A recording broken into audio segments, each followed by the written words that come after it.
Hello mga Dars, nagluto nga pala ako ng masarap na turon. Syempre masarap yan kasi pa rin sa aking mahal na asawa. O diba guys, ano kaya magiging expression niya sa aking masarap na turon?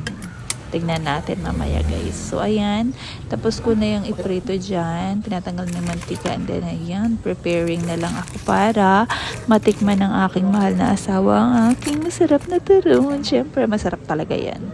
Diba Dars? Eh kayo ko kontra niya. Ayan na. Papatikim na natin yan sa aking masarap. Ay, di pala. Sa aking laukong. Ay, pero masarap din. Ayan, tignan natin kung ano expression niya.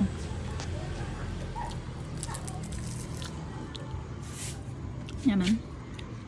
Diba?